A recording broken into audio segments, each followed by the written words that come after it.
Qu'arrive-t-il quand un dirigeant étranger met des mots crus sur ce que tout un peuple pense tout bas? Quand la vérité éclate, ce ne sont pas seulement les murs du Parlement qui tremblent, mais le pays tout entier. En Jamaïque, cela commence par un ultimatum de 48 heures. Le Premier ministre Andrew Holness, visage fermé, exige que le président Ibrahim Traoré présente des excuses publiques. À défaut, il brandit la menace de conséquences diplomatiques lourdes, un avertissement qui résonne comme un coup de tonnerre. Dans le Parlement, l'ambiance vire à l'électrique. Cris, poings sur la table, regards noirs. Certains hurlent à l'humiliation nationale et dénoncent l'ingérence étrangère. D'autres, silencieux, savent que le véritable danger ne vient pas de l'extérieur, mais du fait qu'un étranger ait osé dire tout haut ce que le pouvoir refuse d'entendre depuis tant d'années. L'ordre établi vacille, car la parole étrangère vient enfin défier le pouvoir là où il pensait être intouchable. La réputation de la Jamaïque, sa stabilité politique, tout semble suspendu à un fil. Un faux pas, une parole de trop, et c'est l'image du pays, sa cohésion, qui pourrait s'effondrer en un instant. Mais derrière ce choc diplomatique, la vraie question brûle. Qu'est-ce qui se cache derrière cette crise? S'agit-il seulement d'un affront? Ou d'une vérité que la nation n'ose plus avaler? Pour comprendre l'ampleur de l'incendie, il faut revenir à la scène qui a tout déclenché. Tout a commencé sur une scène de Kingston, là où les mots de Traoré ont brisé le silence et allumé la mèche d'une révolte inattendue. Ce jour-là, personne ne s'attendait à entendre la vérité brute sur scène. L'auditorium de Kingston était plein à craquer. Journalistes, responsables associatifs, étudiants et politiciens, tous attendaient un discours poli, calibré, comme le veut la diplomatie. Mais en l'espace de quelques minutes, Ibrahim Traoré a fait voler en éclats toutes les attentes. Sans détour, il a dénoncé la corruption qui ronge le pays, pointé la responsabilité défaillante de ses élites et évoqué, d'une voix ferme, la souffrance quotidienne du peuple jamaïcain. Le leadership n'est pas un trône, c'est un devoir envers la nation, a-t-il lancé, foudroyant le silence de la salle. Les mots étaient crus, les exemples précis, détournements de fonds, hôpitaux délabrés, écoles négligées, jeunesse sacrifiée par l'ambition personnelle de quelques-uns. Les réactions n'ont pas tardé. Certains politiciens se sont levés, visage fermé, et ont quitté la salle en silence, incapables d'affronter publiquement la tempête soulevée par Traoré. D'autres sont restés, figés, tentant de masquer leur malaise sous des sourires forcés. Pour la première fois depuis longtemps, l'État jamaïcain ne contrôlait plus le récit. La vérité venait de s'emparer de la scène, incontrôlable, incontrôlée. Dans la rue, l'écho du discours résonnait déjà. Sur les téléphones, dans les radios, au coin des marchés, la parole de Traoré circulait, amplifiée par une société lasse d'être ignorée. Le risque était énorme pour le pouvoir. Si la population s'appropriait cette vérité, le monopole du gouvernement sur la narration nationale pouvait voler en éclats, laissant place à un mouvement populaire imprévisible. Mais cette onde de choc n'allait pas s'arrêter aux portes de l'auditorium. Dehors, dans les rues et jusque dans les couloirs du Parlement, une confrontation invisible prenait forme. À peine la parole libérée, les rues de Jamaïque deviennent le théâtre d'une insurrection pacifique. Les mots d'Ibrahim Traoré, retransmis en direct, se répandent d'un téléphone à l'autre, repris à la radio, murmurés dans les marchés, chantés dans les ruelles. En moins de 48 heures, le discours devient viral. Chaque foyer, chaque quartier résonne de cette nouvelle vérité, impossible à étouffer. La jeunesse s'empare de la rue. Dans les universités, sur les réseaux sociaux, des milliers de jeunes s'organisent, dessinent des affiches, montent des tribunes improvisées. Les sociétés civiles, autrefois mises à l'écart, trouvent soudain une tribune. Médecins, enseignants, commerçants, citoyens ordinaires, tous réclament, d'une seule voix, la transparence, la justice et la fin des faux-semblants. Face à cette mobilisation inédite, le pouvoir tente de reprendre la main. Les ministres crient à l'ingérence étrangère, lancent des menaces diplomatiques, veulent museler les médias et contrôler les réseaux. Les chaînes nationales se plient aux injonctions, mais la rue, elle, ne se tait plus. Les tentatives de reprendre le récit ne font qu'attiser la défiance. À l'intérieur même du gouvernement, la fissure s'élargit. Certains hauts responsables, d'habitude loyaux, laissent filtrer leurs doutes. Les débats s'infiltrent dans les couloirs du Parlement. Et si le vrai danger venait de notre silence, plus que de l'audace d'un dirigeant étranger? Des documents internes circulent, des voix discordantes émergent. L'unité affichée se craquelle, la peur change de camp. Dans la rue, sur les places publiques, la question ne porte plus sur l'honneur national ou l'excuse attendue. C'est la demande de compte qui s'impose. Les manifestants brandissent des pancartes. Excuse? Non. Vérité? Oui. L'opinion publique, jadis divisée, s'unifie autour d'un mot d'ordre. La vérité avant tout. Les vieux réflexes d'intimidation ne fonctionnent plus. À cet instant, le pouvoir joue son va-tout.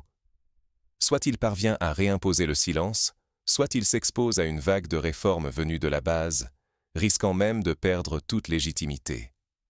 Le temps de l'impunité semble révolu. La confiance est brisée. La Jamaïque est à la croisée des chemins. La tension monte encore. Chaque camp retient son souffle. Qui cédera? Qui tiendra bon lorsque la Jamaïque devra choisir entre l'ordre établi et la renaissance annoncée? L'ultimatum a expiré, mais quelque chose de bien plus puissant vient tout juste de naître. Alors que l'heure fatidique passe, Ibrahim Traoré ne présente aucune excuse. Au contraire, il réaffirme publiquement son engagement envers la vérité et l'intégrité, refusant de plier devant la pression politique. Son défi est clair. Il ne s'agit plus de sauver la face, mais de défendre une vision, à contre-courant du mensonge institutionnalisé. En quelques heures, l'affaire jamaïcaine explose sur la scène internationale. Les chaînes d'information, les réseaux sociaux, les éditorialistes de Londres à Dakar s'emparent du sujet. La Jamaïque devient le symbole d'une lutte mondiale pour la transparence et la responsabilité publique. Le discours de Traoré circule, traduit, décrypté, disséqué. Ce n'est plus un scandale local, c'est une onde de choc planétaire. Dans les rues, quelque chose de profond change. La population ne réclame plus des excuses officielles, ce cri appartient au passé. Désormais, c'est une exigence de changement concret qui envahit les débats. Fin de l'impunité, justice pour les citoyens, réforme de la gouvernance. Les pancartes affichent « Assez parlé, il est temps d'agir ». Les discussions dans les quartiers évoquent la nécessité de repenser les institutions, de reconstruire la confiance. Au sommet de l'État, la crise s'approfondit. Minée par la défiance, l'élite politique se divise. Certains réclament des réformes immédiates, d'autres tentent de gagner du temps. Des enquêtes indépendantes sont annoncées, de nouveaux collectifs voient le jour, les porte-paroles de la société civile posent des ultimatums à leur tour. L'opinion publique n'attend plus de discours, mais des actes. Le pouvoir chancelle sous la pression inédite. Dans ce tumulte, un mouvement citoyen émerge. Les rassemblements se multiplient, mêlant jeunes, anciens, travailleurs, artistes et intellectuels. La société jamaïcaine se réapproprie la parole publique, forums, assemblées de quartier, tribunes libres. On ne se contente plus d'écouter, on débat, on propose, on exige. Cette prise de parole collective réveille une énergie nationale enfouie sous des années de résignation. Le risque est immense. Si les attentes populaires restent sans réponse, la société pourrait basculer dans la colère, voire l'affrontement. La fracture entre gouvernés et gouvernants semble sur le point de devenir irréversible. Mais, pour la première fois depuis longtemps, la question de l'avenir appartient vraiment au peuple. La Jamaïque s'est éveillée, mais la véritable épreuve commence. Comment transformer cette force citoyenne en réforme durable et qui, désormais, portera la voix du changement? Quand tout le monde parle enfin, le silence ne reviendra pas si facilement. Face à cette crise, la société civile jamaïcaine s'est levée comme jamais. Associations, collectifs citoyens et surtout la jeunesse ont pris le devant de la scène.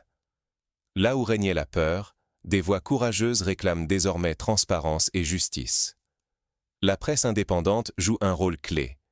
Des journalistes publient des enquêtes fouillées, mettant en lumière des dossiers longtemps étouffés.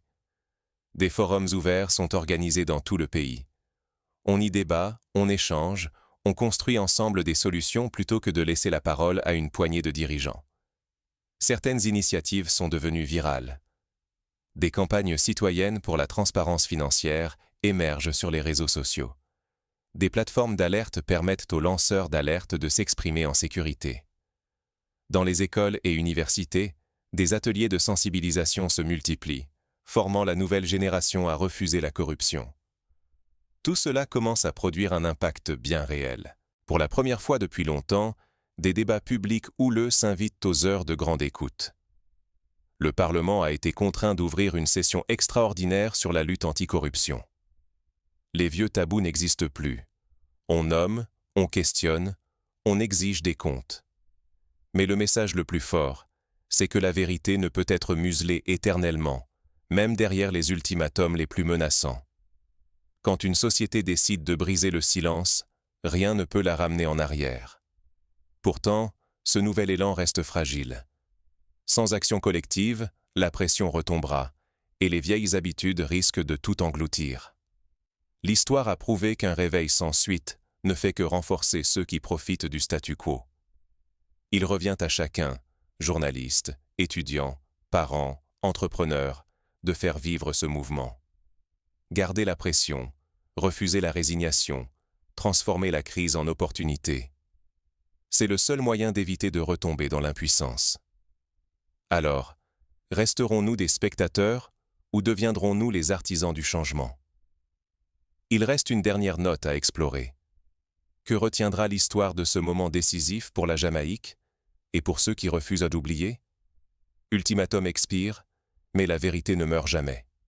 48 heures. C'est tout ce que le pouvoir avait pour espérer faire taire la tempête. Mais lorsque le compte à rebours a atteint 0, le silence n'est pas revenu. Il a éclaté, brisé par une nation qui refusait l'oubli. Ce n'est pas Ibrahim Traoré qui a ébranlé la Jamaïque, mais la réalité mise à nu. La société jamaïcaine a vu ses blessures exposées en pleine lumière, et dans ce choc, un peuple s'est reconnu. Les masques sont tombés. Aujourd'hui, chacun sait que la peur ne protège plus le mensonge. La vraie menace ne venait pas d'ailleurs, mais du refus de regarder en face des années de corruption, de confiance trahie et d'opportunités volées. Le discours de Traoré n'a été que le miroir tendu à une génération qui ne veut plus courber les chines. La rue, les réseaux, les familles, tous ont compris. La vérité n'est pas une insulte, c'est une libération. Mais ce réveil a un prix. L'histoire a prouvé 1000 fois que les élans de courage peuvent être récupérés, étouffés, transformés en promesses creuses dès que l'orage passe. Seule une vigilance constante garde la société sur ses gardes, pour que la lumière ne soit plus jamais éteinte par les faiseurs d'ombre. La boucle est bouclée, mais la lutte ne fait que commencer. La vérité, une fois libérée, exige d'être défendue chaque jour. Car le retour à la complaisance serait pire que tous les silences imposés du passé.